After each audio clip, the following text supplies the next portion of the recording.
Hello, my name is Dr. Israel Nakeda, and I'm with the senior staff at the Counseling Center. I'm also the founder of the First Generation Student Organization. My guest today is Tyrone Brownlee. Tyrone was a member and a participant of the 2003 video, and we're very glad to have him here. Welcome, Tyrone. Thanks for having me.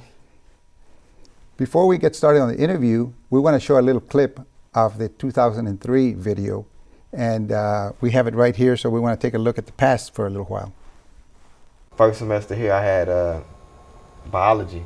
I was like, this ain't what we talked about when I was in high school. They were telling me stuff I'd never heard before, so like, I ended up going to trying to use all my resources, such as studying and stuff like that. So I really had to pick my game up to keep my grades up, because I couldn't get bad grades and drop out and like that. So I wasn't ready mentally, physically. I thought I was, but hey, I'm still here. So. Boy, that was 9 years ago. Can you believe it? They go by like that. So lots of changes have happened, and I know that when you were here, you talked about some of the kinds of struggles you were having at the time, and 9 years have gone by, and certainly so many other things have happened. That's what we're going to talk about today. But during that time, I guess you were a senior at the time, and you were majoring in what? I was a senior, majored in marketing, minor in management. Okay. And when you graduated, I know that for first generation college students, I remember when I graduated, there was a lot of pride and there was a lot of activity with the family and so forth. What was the reaction from your family? Did they participate on your graduation? Can you tell us a little bit about that? Yeah, I mean, graduation was, I won't say a blur, because I remember most of it, just because I'd never actually sat through an entire graduation. Right. Like whenever my friends graduated, I would go, and we show up late on purpose. So Right. to go to my own graduation before text messaging existed, really, it was a little different. But my family was there. There was a lot of family, my dad's side of the family, mom's side of the family. We actually threw a party down on the square. Right. So I mean, it was a celebration. It was a big deal. It was a good time. Everybody got home safely. It was a lot of fun.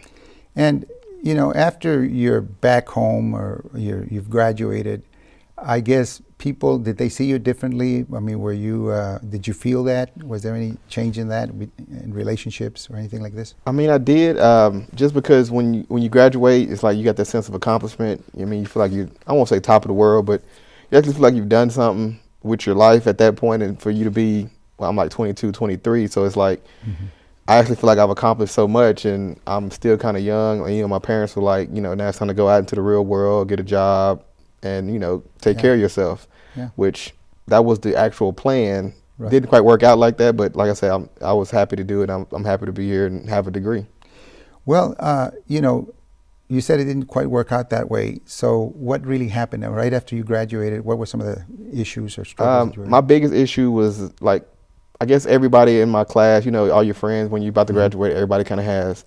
It's kind of like high school. When high school came around, everybody's like, what college you going to, where you gonna be studying and stuff like that. So same thing kind of happened. It was just like, where you gonna be working at, where you gonna be living, and I kind of had a job set up when I graduated. I was supposed to be working at a hotel and work my way up through hotel management. But I knew ultimately, because I had a minor in management, that wasn't what I wanted to do. So when I graduated, I guess May 03, I was supposed to start my job. I just didn't even take it. I never showed up because it was one of the places where they want you to start at the bottom. Yeah. And I'm not saying I was cocky because I had a degree, but it was like I really didn't feel like I should have to clean up hotel bathrooms and stuff to work my way up to management. So I ended up not taking that job. So I just ventured off and started doing my own thing from there. Okay. So was the economy right now, there's a problem with the economy. People are trying to find jobs right now, too, graduates and so forth. I mean, do you remember how that was at that time? Well, it wasn't as bad as it is now. Yeah. It wasn't great. Like at that point, I was thinking about maybe just going back to school and getting a graduate degree, just to do something. Nobody wants to sit at home if you got a college degree. But Right. What was happening and what I noticed is everybody had a bachelor's. It was like everybody I would apply for a job, and they're like, everybody come in at least with a bachelor's degree if you want to apply for a certain position. So I thought about going back to school, and then I remembered the long nights I had here. So it was the point where I was like, look, I'm just going to have to make it work with a bachelor's. Yeah. So, I mean, I started doing my own thing. I started doing freelance because I'm a graphic designer. I started doing freelance graphic design, and business kind of picked up from there. A lot of my first clients were people that I met here, or I've done stuff for Texas State as well. So that kind of gave me a jump start and kind of started my own business from there. Good. Now, I guess when someone starts a business or somebody starts new, you have to get some help from someone. I mean, were family helpful? Who were some of the people that helped you? Like I said, most of my first clients were people I knew from Texas State. So a lot of people like I used to do stuff for MSA, like the MLK logos and T-shirts. Okay. I know a couple of my logos are still floating around. I know the Common Experience logo, I designed that.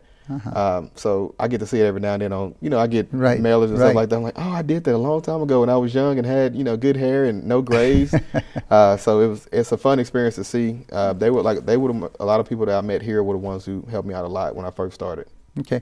And at that time, your family, you lived close to your family, I guess? I actually, like I said, I turned down a job, so I moved in with my dad. Okay. And me and him actually got real close at the time. Right. It was just like two roommates, like me and my dad were like bachelors hanging out. It was almost like college all over again. Okay. But it was real cool. Like because I really didn't stay with him a lot in high school, so I moved in with him, and me and him, like I said, we got real close. And I wouldn't trade that experience. I would have traded having a job or not, but I wouldn't trade the experience of us hanging out and getting closer and kind of thing. Good. Now, tell us a little bit about that particular job, some of the conflicts or struggles that you had. Usually you start a new job and I mean, you had a passion for it, I guess. You liked what you were doing. But were there some, some bumps in the road while you were doing that kind of work? Definitely. Like it's a learning experience because being freelance, you kind of like setting up a pricing system. I mean, I'd heard about it, learned about it in school, did projects with it, but when you actually have to set your own pricing and, still trying to be competitive, you can't overcharge people, but you don't want to undercharge for your time because it's a service. Right. It's really hard to narrow that down. So, I would ask people that were in the business and they didn't want to share what they charge for their clients. And so it's kind of like I would ask, like anybody that ordered services before, like, how much would you pay for something like this? And, I had to kind of build my structure of pricing based on that. That was one of the biggest things. And then doing freelance is a lot like I sold cars too for a living for a while, so it's a lot like selling cars. Like you have a good month, bad month, good month, bad month. So it's a learning experience there too, because it's like if you get used to a certain level of living and a certain income, and then you have a bad month, it throws a lot of stuff out of whack. So managing finances and then having a separate, like I had a separate business account, have to manage that as well. So it was. I'm glad I went to school of business. It was a lot to learn on the fly. Good. I know that when you were here, you had some contacts. I mean, there were some people that you related to, and especially MSA and things like that. But when you were out there, did you have those kinds of connections? What helped you, I guess, from what you learned at Texas State to transition into your career in this particular job? Well, it was a lot. I mean, from the simple stuff, it's like I said, starting a business and being able to manage my own finances. I learned a lot of that stuff in the school of business. Emotionally, like, being able to, crunch out a good paper in the middle of the week after going out partying, you learn a lot about yourself, like what you can handle, what you can't handle. So, I mean, if I have a client that needs something the next day, then I know I can stay up all night and do it because I've done that before. I learned a lot of stuff. Like some people say college teaches you, about the school and the books and stuff like that, but I learned so much more as far as how to be a person, how to be a man. Like a lot of the male role models around here helped out a lot. It's countless. Like I learned so much, and that I was only here 4 years, so it was a lot to learn in that 4-year period that kind of affected everything I do today. Now, 9 years have gone by, and you've been in this profession and so forth. So you've kind of grown up, as we would say. Almost grown up. Anyway, do you see yourself as a role model, or were there some people that you helped out? I know, were you a role model, you think? I mean, I try to be. I'm not saying I'm perfect yet. I'm still growing up, trying to learn about myself. But I had nieces and nephews, and when they saw me go to college and they wanted to go to college, like my niece just started in the School of Nursing at Sam Houston this next upcoming semester. And of course, she called me to go help pick out an apartment, and because I had contacts that work, in the administration office and that worked there that I went to school with. Like people that went to school here, graduated, and now they got jobs at other schools. So I made a couple calls, and I mean, you can go to a place and visit a place, and you don't know the actual details. So it's always good to know somebody there. So like I could, just because the apartment looks good, like I know the scoop about it, like, oh, they like the party in this apartment. You don't want to stay over here. So I went up there with her and we hung out and made a whole Saturday of it. You hung out, ate, and got her enrolled and got her apartment deposit put down. And so hopefully she don't have to come back home anytime soon. But Yeah, that's good. so it's a fun thing to do. Like my nephew actually played baseball. He played baseball at he played at like Lon Morris and some of the other junior colleges.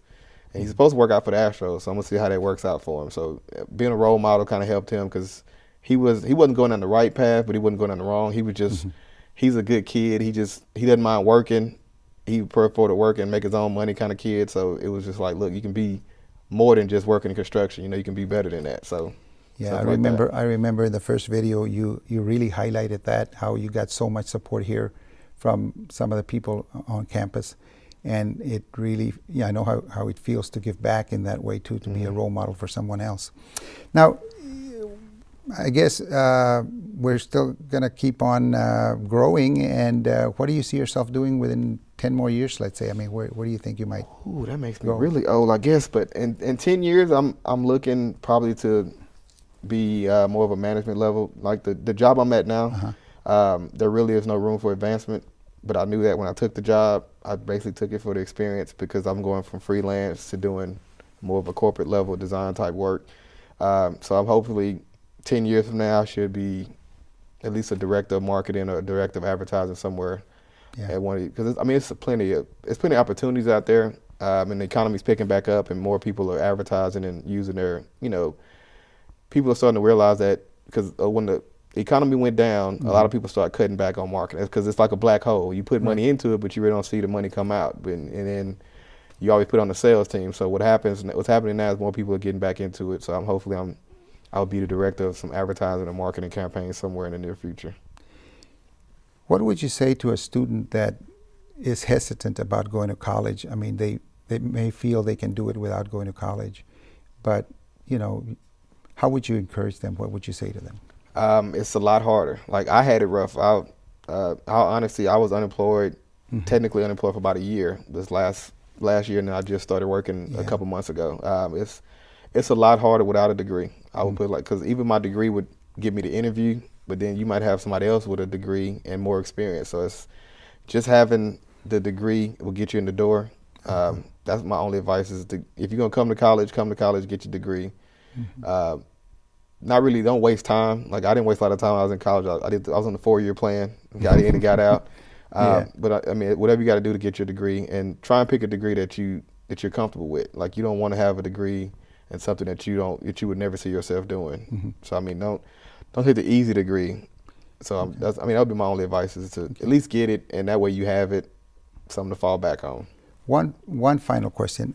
Let's say a student does come to college. What do you think that person needs to know in order to succeed, in order to make it? What is an ingredient that they need to have? My biggest, what I tell my niece and nephew is balance. I have a little cousin, and she went out. First, her parents were really strict. She didn't get to go out much. She went to college, moved away, another state, and she went wild. She's back home already after one semester. She went crazy in the first semester. Now she's expecting a child.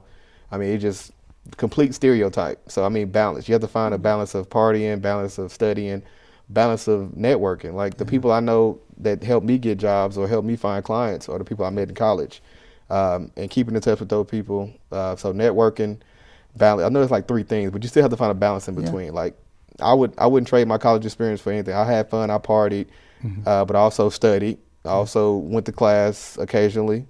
And I also went to I was very active on campus. It kept me really busy because I was talking to one of my buddies about it the other day. I'm like, dude, you remember how many meetings?